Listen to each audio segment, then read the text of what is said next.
So, background, I guess. Once upon a time there was this guy who saw Twilight and was like, dude, no. Then he went home and drew boobs. And fangs. Rosario+Vampire. Episode 1. Let's see how long it takes for them to get to a panty shot.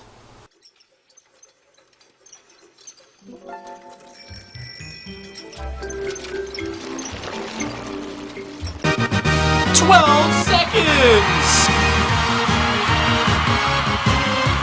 Here's our main character, Tsukune Ono, who flunked his high school entrance exams. Oh, darn. Yeah, Mom, what is it? We've got wonderful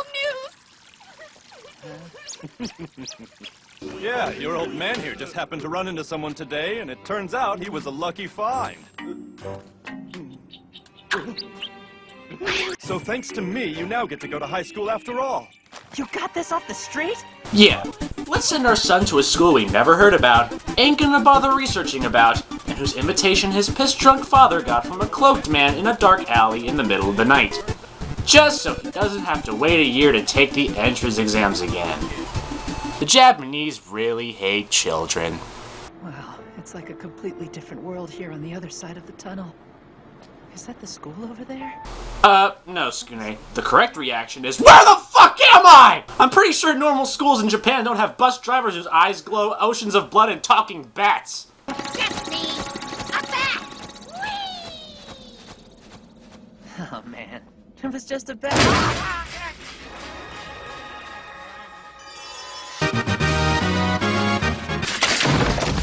After an awkward introduction, this girl, Moka Akashiya, bites Tsukune's neck rather suddenly, saying she can't help it and that she's a vampire. Sorry, I can't help it, 'cause I'm a vampire.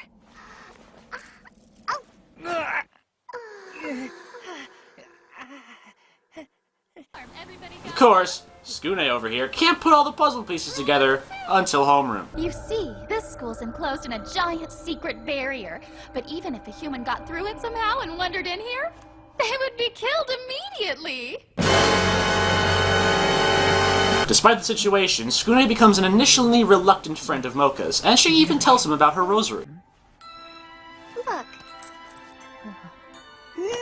Look at what? if I were to take this off, I would change. You become a dirty whore, I know. I'd turn into my true form, a powerful and terrifying vampire. Oh. We were talking about that thing.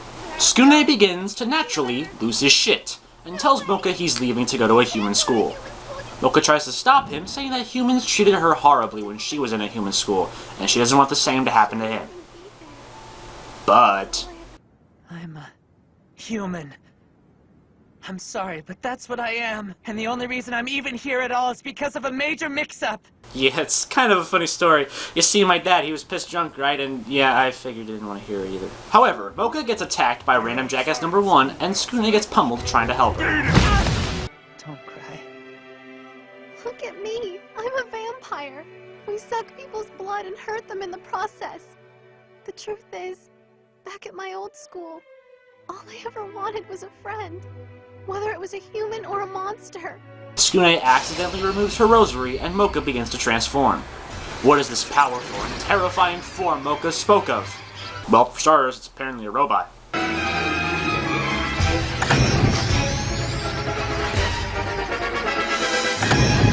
That sound effect with those brief flashes of skin? Totally fitting. Autobots, transform! She gets white hair and a slightly larger bust. Oh, no, please.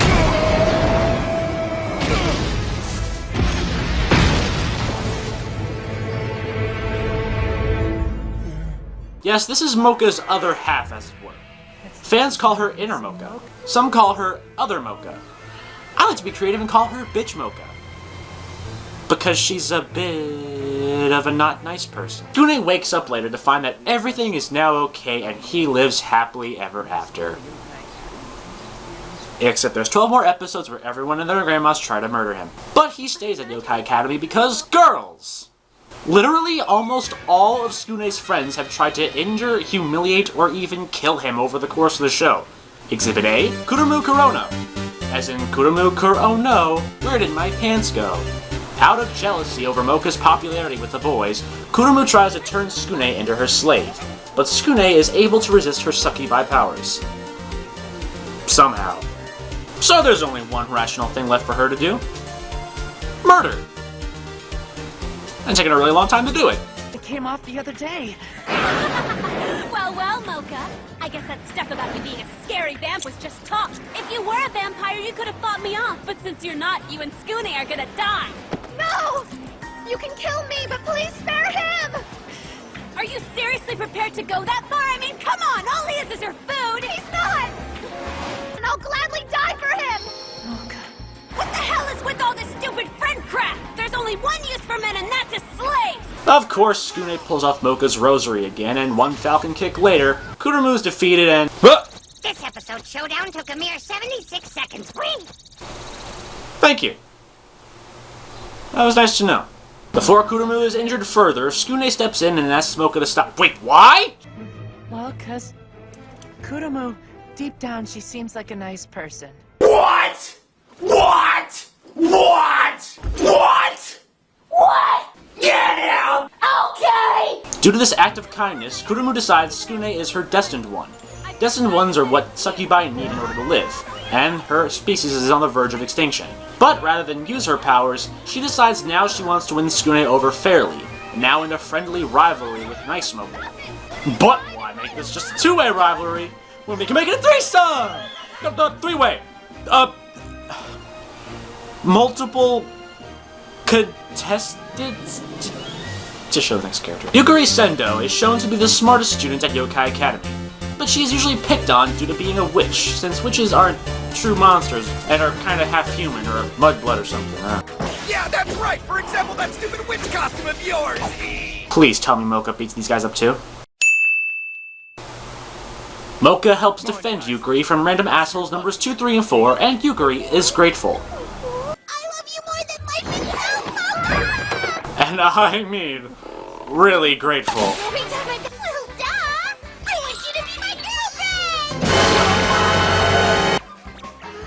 Listen, Yukari, could you? Has anyone ever told you that your boobs are even bigger than they look?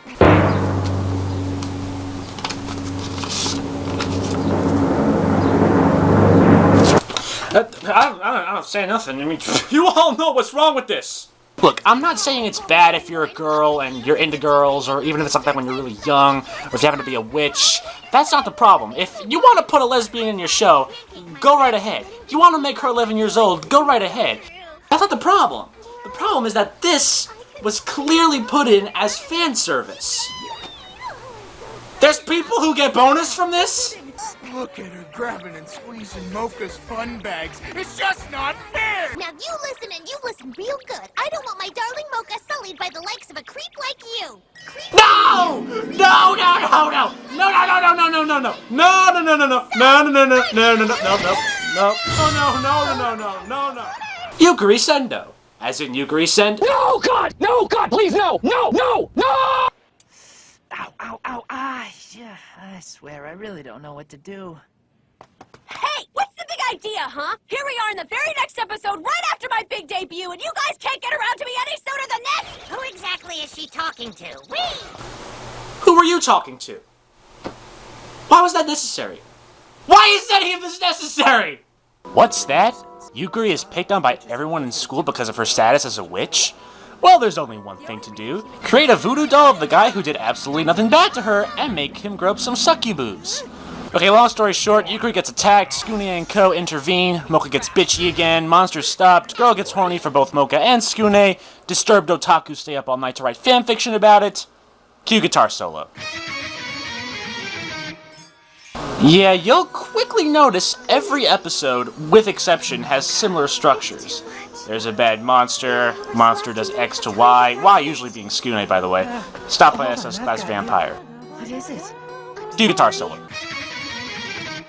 This isn't totally bad, mind you. There's a different antagonist every episode, so it's at least got some good variety.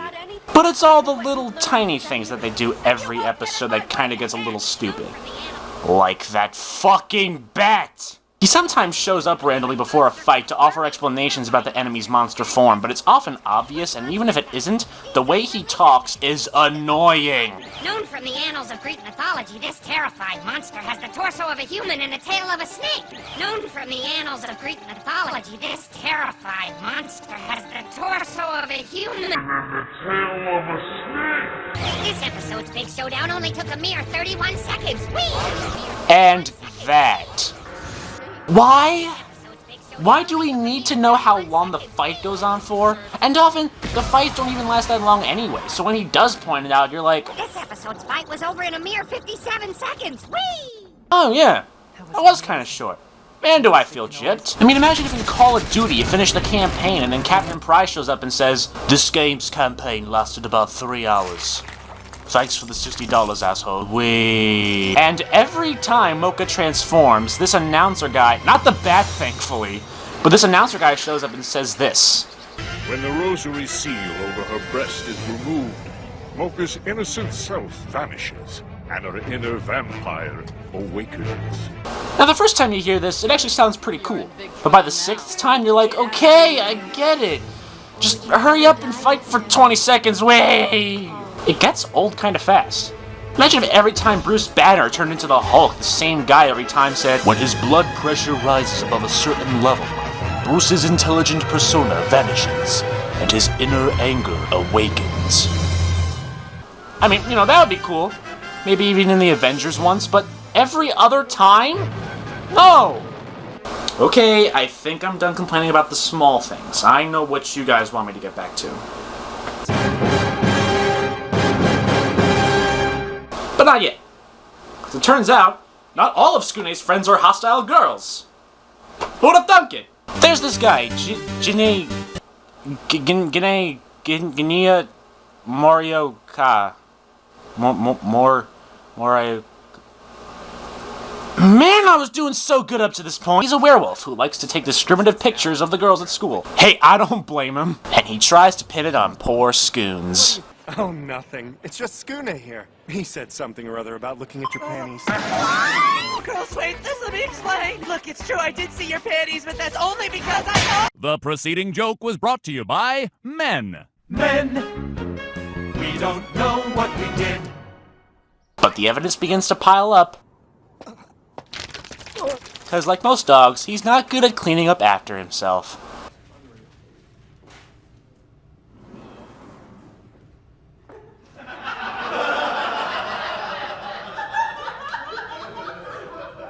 Boy, let me tell you, they got real creative with these episode names. Succubus and a Vampire, Newspaper Club and a Vampire, Summer Break and a Vampire, Scooney and a Vampire, Abraham Lincoln and a Vampire, Azure and a Vampire, Vampire and a Vampire. The next psychotic walking panty shot is Mizore Shirayuki.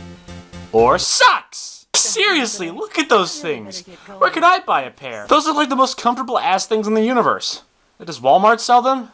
Maybe I should ask you. If you don't stay, then there's really no telling what I might do to that poor girl. What are you saying, Mizore? All you have to do is just be mine and mine alone. Okay? That's it.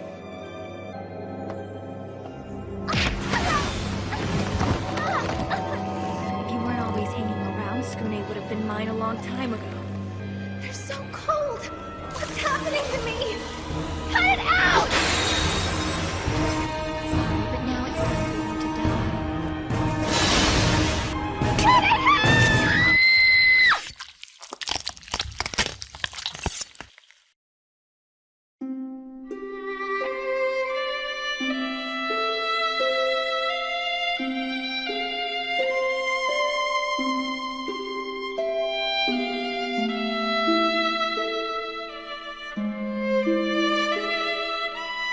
Mizore! She, As usual, your articles she scares me. It also doesn't help that her #1 hobby is stalking. And guess who she likes to stalk? And she always has a lollipop in her mouth for some reason. How many licks does it take to get to the Tootsie Roll center of a Tootsie Pop? Your personality and the way you think about things is a lot like me and the way I think. I'm sorry, what was that? You want to go to that buddy-buddy club of yours, huh? What? Hello. I never thought I would see the day. But it finally happened. she's got herself a new opponent. Welcome to Friday Night Quiet Down! This week, a new contender, Mizore will attempt to win the complete silence belt from our current world champion, Fluttershy! Begin!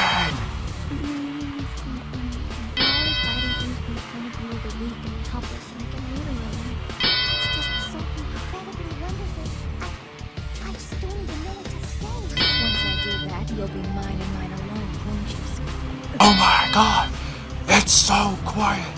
I've never heard so much nothing before in my life. All this silence is giving me a raging erection. I've got to solve this problem quietly. Oh yeah. Oh, where does she get those songs? So when she's done staring into your soul and sucking on a blow, pop, we find out that she's a lonely soul or something, because she revealed what she was to a human boy she liked, and he ran away, never to be seen again. But she's taken a liking to Skune because she thinks he's also lonely, and that they're made for each other. Yeah, only you and 15 bajillion other fucking sluts. And according to the Snow Girl logic, apparently, freezing someone means they'll be together in love for all eternity. Well, yeah, if you like having an ice sculpture in the middle of your living room better than sex. Although when I think about it, how would that work? Would your penis get encased in a block of ice? Or what if it has a really high temperature? Would her vagina melt? Mizore, of course, tries to kill the group with her, miserable emotions in ice form? Oh my god, I just got it. Mizore Shirayuki, as in misery. Sure is yucky? Okay, I'm not so sure about that second half. But the point is, her misery is gonna get everyone, herself included, killed. Unless, of course. You're nothing but puppets. The only thing that's gonna die here today is the lot of you. You called me out just for this? Hey, she's got a point. You could have easily beaten them with a cigarette lighter. I'll be here all week! After the incident, Mizore says she feels reborn. So she cut her hair shorter. So I thought maybe it's YOLO? Well, I mean, hey, her hair does look really nice like that. But it ain't got shit on the socks, bro! Socks. I like socks. Do you like socks? 'Cause I do. Socks. They're here. They're there. They're everywhere. I even like to wear them as underwear. There is one more girl, Ruby, but we're not going to go into her story as much as the others. Instead, here's all you need to know summed up real fast. She's a witch like Yukari, except she's obviously much older, and not an 11-year-old bisexual. And if you thought these girls were homicidal maniacs before, think again. Whereas Kurumu just tried to kill 2 people, and Mizore tried to kill 4, and hell, I wouldn't be surprised if Yukari actually didn't mind having a dead Skune for a while. Ruby wants to kill every single human on the face of the earth. Yeah, I think Ruby wins this one. I'm not going to discuss her motives because unlike Kurumu, who tried to kill out of jealousy, and Mizore, who tried to kill because of being heartbroken, Ruby's motives are far more deep and interesting than, this one boy doesn't like me, fucking kill people. I spoiled quite a bit here as far as character introduction episodes go, but I want to keep this one a surprise. Why? Well, that brings me to this. I am by no means an anime expert. And although I've seen my fair share of anime, I am not a regular viewer of anime. So, I can't exactly put into words that aren't dribble what is and isn't wrong with this show. The only real legitimate problems I've brought up was the damn bat and that whole shabab with Yukari. I guess the best I can do is this. There are moments where you'll feel uncomfortable. There are moments where you'll feel what you just saw really wasn't necessary. There are moments where you hope your mom doesn't walk in and catch you watching the show. Well, okay, not moments, that's for freaking 90% of the shots. I talked about the character introduction stories more than anything else because those problems seem to show up more in those episodes. And these same problems are probably what will turn a lot of people off of the show. I know it almost did for me. But I stuck with it, and you know what? I liked it. I liked it in the, wow, this is so silly, it's pretty funny way at first, but I think it really picks up the pace by the second half, starting around Ruby's story. The problems by no means go away completely at that time. I mean, come on, look at this. Just fucking look at this! Who is this? What my tax dollars go towards? But shit gets real fast. I mean, okay, people's lives were on the line before, but in the second half they're on the line for legitimate reasons. Again, I'm not an expert on this kind of stuff. It's like, I enjoy this even though I know this anime is stupid, but outside of the stuff I said, I can't go into detail of what works and what doesn't work. I mean, if anything, everything I just said is more personal complaints than something everyone would agree on. I mean, like, hey, who knows? Some of you may actually like the fucking bad, but again, I don't know. I also can't justify why I like it. Some people will be like, oh, you like it because it's got boobs. I was complaining about that. Fan service isn't exactly bad in anime. It's practically in every single fucking anime ever created. I could be wrong on this, but at least the ones that I've heard of and seen, fan service exists. It's not a bad thing. It's just if you overdo it. And I don't have to bring it up again, do I? I can say this, however. If you're not a fan of love stories, then that is not a love story. What the f- Get the fuck out. Shit. If you're not a fan of love stories, then this anime ain't gonna change your mind. Because at its core, no matter what happens, it's still about a boy who falls in love with a girl, and then gets caught up in a love triangle. And then gets caught up in a love square. Followed by a love pentagon. Followed by a love hexagon. Jesus Christ. I think if I was an anime regular and older, I wouldn't like this as much, but as a 17-year-old boy who just jumped in blind, I came out pretty entertained. So in conclusion, and to take the cheap way out, the verdict is, it's stupid, but I like it. Explanations? The answer hazy. Please ask me again. Don't ask me again. Ever. Reviewing. I'm pretty bad at my own interest. Whatever. Well, thanks for watching anyway. Check the show out, see if it's your thing. If it's not, oh well. I mean, if you were to come to me and say, Smash, that show is nothing more than boobs and Yukari, no arguments here.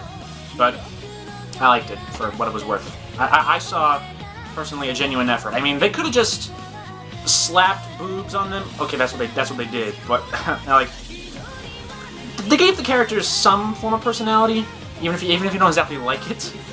And every character had a backstory. They had like a goal. You know, Kurumu with the whole if she doesn't find love, she'll die thing. Yukari with her whole she's like a half monster, half human thing. You know, that kind of stuff. So there was genuine effort put into the characters. They were technically, whether you liked it or not, more than just walking panty shots. So I give them credit for that.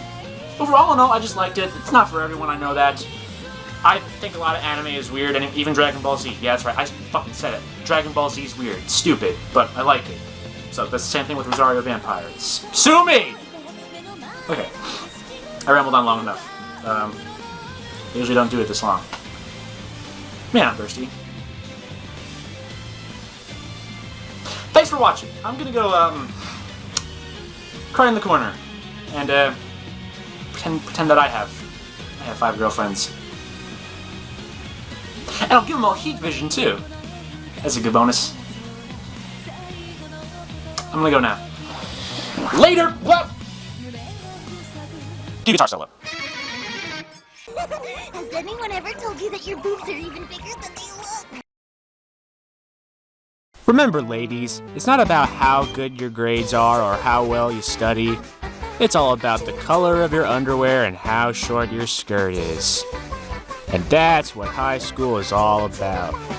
Want to thank me for this insightful advice? Of course you do. Be sure to like, comment, and subscribe. And hey, check out some of my other stuff too. Doesn't exactly have any underwear shots that I know of. I got a Mexican joke in one of these somewhere, but those are good too, right?